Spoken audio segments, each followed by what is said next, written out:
চাঞ্চল্যকর খবর সোনারবঙ্গ নিউজ চ্যানেলে। রঘুনাথগঞ্জ শহরের তালাইমোড় এলাকায় অবস্থিত বহু প্রাচীন রাধা গোবিন্দ মন্দিরের পুকুর সংস্কারের সময় এক বিরল প্রজাতির কচ্ছপের সন্ধান পাওয়ায় চাঞ্চল্য ছড়িয়েছে গোটা এলাকায়। পুকুর খননের কাজ চলাকালীন শ্রমিকরা প্রথমে প্রায় 9 কিলোগ্রাম ওজনের একটি বড় আকৃতির কচ্ছপ দেখতে পান। পরে স্থানীয়দের দাবি, এর আগেও একাধিকবার পুকুরের জলে এই প্রজাপতির কচ্ছপ ভেসে উঠতে এবং আবার ডুব দিতে দেখা গিয়েছিল। এর ফলে বিষয়টি দ্রুতই কৌতূহল এবং আলোচনার কেন্দ্রবিন্দুতে পরিণত হয়। স্থানীয় দুই বাসিন্দা ভূপন সরকার এবং চন্দন দাস বিষয়টিকে গুরুত্ব সহকারে বিবেচনা করেন।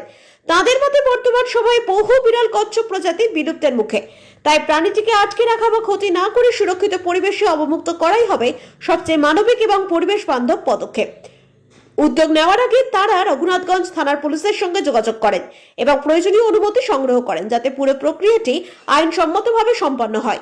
এরপর গ্রামের মানুষের উপস্থিতিতে ধর্মীয় আচার এবং পূজা অর্চনার মধ্য দিয়ে কচ্ছপটিকে বিদায় জানানো হয়। বহু মানুষ এই বিরল দৃশ্য প্রত্যক্ষ করতে ভিড় জমান। পরে কচ্ছপটিকে নিয়ে যাওয়া হয় এলাকার সদরঘাটে। সেখানে স্থানীয় বাসিন্দাদের উপস্থিতিতে সেটিকে গঙ্গা নদীর জলে অবমুক্ত করা হয়। নদীর বিশাল জলরাশিতে মুক্তভাবে সাঁতার কেটে ধীরে ধীরে দূরে চলে যাওয়ার দৃশ্য উপস্থিত সকলকে আবেগে আপ্লুত করে। স্থানীয়দের মতে এটি শুধু একটি প্রাণীকে মুক্ত করার ঘটনা নয়, বরং পরিবেশ সংরক্ষণ এবং জীব বৈচিত্র্য রক্ষার ক্ষেত্রে এক উল্লেখযোগ্য দৃষ্টান্ত। যখন পরিবেশ দূষণ, জলাশয় ভরাট এবং মানুষের অসচেতনতার কারণে বহু প্রজাতি বিলুপ্তির পথে, তখন রঘুনাথগঞ্জের সাধারণ মানুষের এই সচেতন এবং মানবিক উদ্যোগ সত্যি প্রশংসার দাবি রাখে।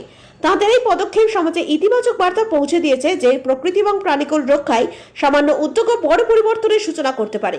পরিবেশ প্রেমীদের মতে প্রশাসন যদি এই পুকুর এবং আশেপাশের জলাশয়গুলির নিয়মিত পর্যবেক্ষণ এবং সংরক্ষণের ব্যবস্থা করে, তবে ভবিষ্যতে আরও বিরল প্রজাতির অস্তিত্ব রক্ষা করা সম্ভব হবে। একই সঙ্গে সাধারণ মানুষের সচেতন অংশগ্রহণই পারে যে বৈচিত্র্য রক্ষার লড়াইকে আরও শক্তিশালী করতে।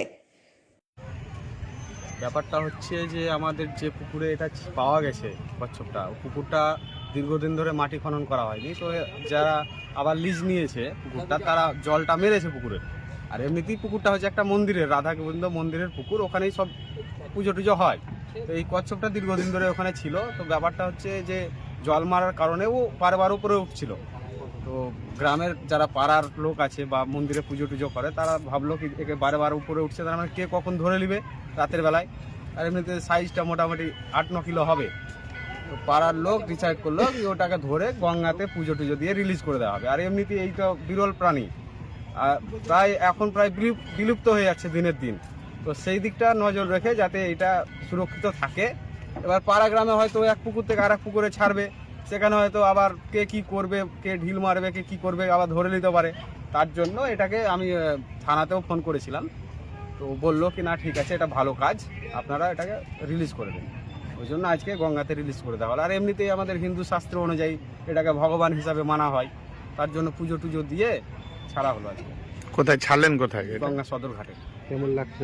খুব ভালো লাগছে, খুব ভালো লাগছে কি একটা প্রাণীকে আমরা ওখান থেকে এনে এখানে সুরক্ষিতভাবে গঙ্গায় ছাড়তে পারলাম। ভালো লাগছে। আপনার নাম? চন্দন সরকার, বাড়ি কোথায়? তালাই।